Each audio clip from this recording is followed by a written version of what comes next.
Hey guys, here we are today going to go ahead and discuss, of course, the whole entirety of She-Hulk, the season that's on Disney Plus. So sit back, relax, and let's talk about it. Hello there, and good evening, ladies and gentlemen, and children. So right off the bat, I just want to say that I did enjoy this series a lot more than the flack that it's actually getting. I do understand that a lot of individuals don't like it, and their reasoning is, of course, understandable.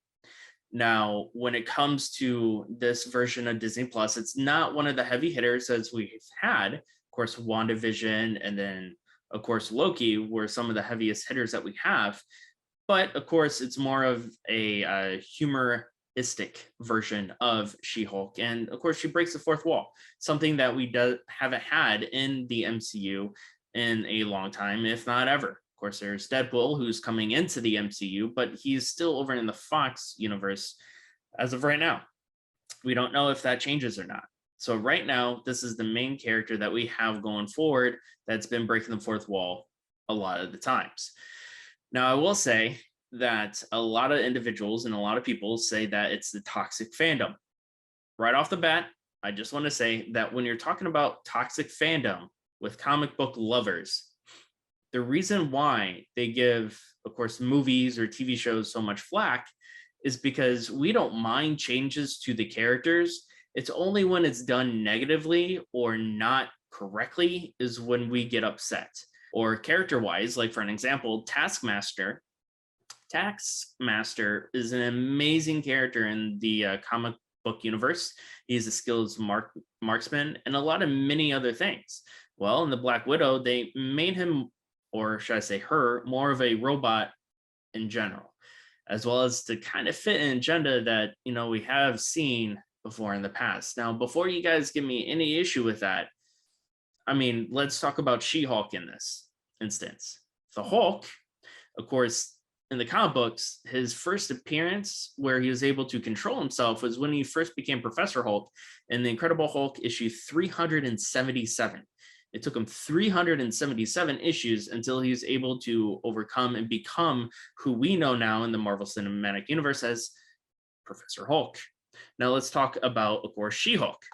Now in the cartoon, or not cartoon, I apologize, in the TV show, she basically says, I'm able to control this because I'm a woman, because I have men whistling at me all the time and do this and that. So it's very minute to what the Hulk has been able to, accomplish basically. But yet she makes it even more of a big deal, and the fact that she struggles with it on the day-to-day basis.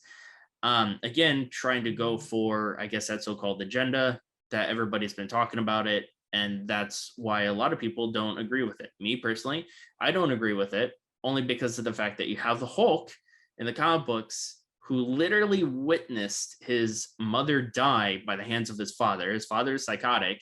On top of that, the love of his life, Betty, he can't be with her because you have General Ross, who's always after him. The government's always after him. He's been into space fighting aliens. He tried to stop, of course, Ragnarok from happening, and Thor Ragnarok. He's been off of the earth, of course, on the earth. Like, the dude has had so much trauma that he's had to fight for, that he's able to try and control it as much as possible. So you can't really compare that and then say, She-Hulk has more trauma. That's just not the case. That's not the case at all. Because, again, he loved Black Widow. He loved Natasha, and he ended up losing her too. So let's go ahead and jump to the comic aspect of how She-Hulk was able to do it. As of course, Savage She-Hulk issue 12, it states here that Jennifer Walters is still sitting in the same position on the floor, dying from a rare blood disease that only the great scientist Michael Morbius, if you don't know who that is, he is the vampire within the Spider-Man universe, one of Spider-Man rogues, also known as the living vampire, can cure her of. The same cure can also stabilize Michael's condition and rid him of the urge to drink another human being's blood. Because of this, he was reluctant to give She-Hulk the serum at first, but then relented. But the serum apparently has no effect on Morbius, and he figured it out, and of course that he was wrong. his serum actually has worked in stabilizing She-Hulk's condition and preventing it from getting worse. So basically, she was able to control her ability more so from, of course, Michael Morbius. He helped her. Now, don't get me wrong, from number one to this section, and of course, she did appearances within the Hulk, she was able to learn more on how to control it, but it took more so of a scientist to help her try to be able to control that side of her more than Bruce does. So that just doesn't fit. And that's what a lot of individuals are saying in comparison to, it's trying to fit an agenda. And in ways they are correct. But in other ways, I can understand since, of course, Savage She-Hulk, she was able to control it by issue 12 versus Incredible Hulk, who was able to do it through Professor Hulk in issue 377. So, I mean, it does shorten the time frame of when she's able to do it. Yes. Really, they should have just gave it maybe a couple of episodes until she's able to fully control it and be a little bit more in depth on why, rather than the very first episode. Now, the first episode, I enjoyed, I liked. Of course, it was fun, it was engaging, and then of course you kind of wonder where Bruce is going. He's getting flown to Sakaar, and you have no idea because he's on that spacecraft. And then throughout the series, it's kind of like a hit or a miss. Like there was a few episodes that was kind of okay, and then it didn't really ramp up until the very end, where of course Daredevil shows up. And that's not saying that it's because of Daredevil that made the show better, even though kind of did. But even in the character development of Jen Walters, she was complaining about guys and finding dates, though at the same time, she is a beautiful woman in the series. And so that's kind of like, I couldn't understand that aspect of it.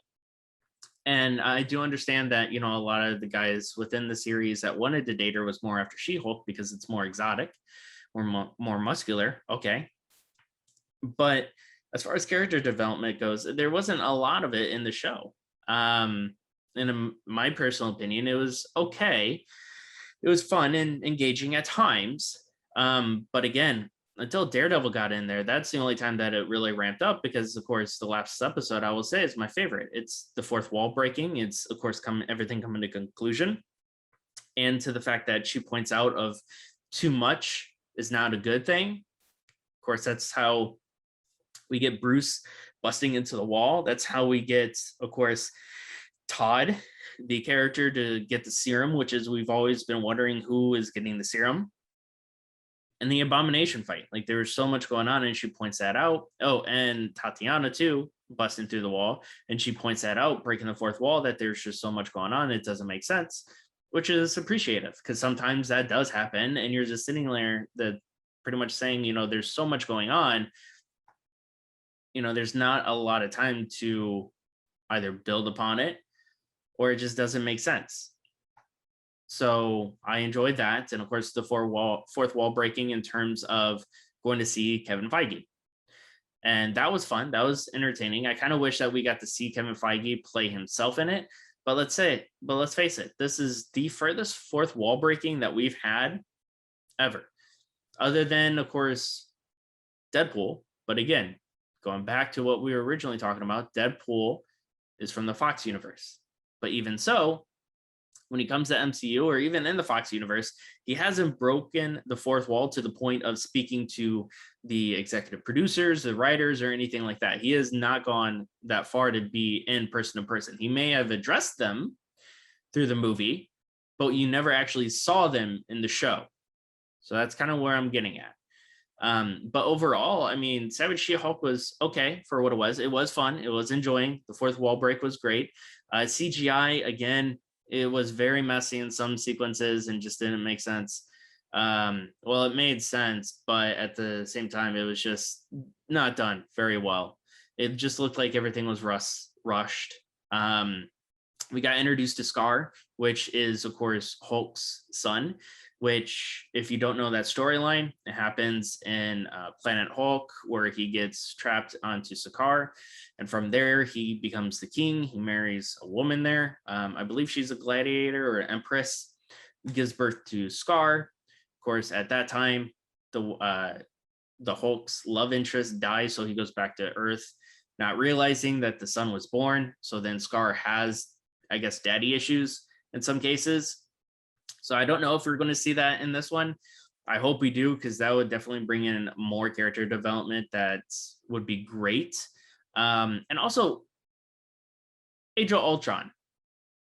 What did he see? That still doesn't cover it. We still don't know what he saw as far as what made him go crazy. So I'd love to see what that is.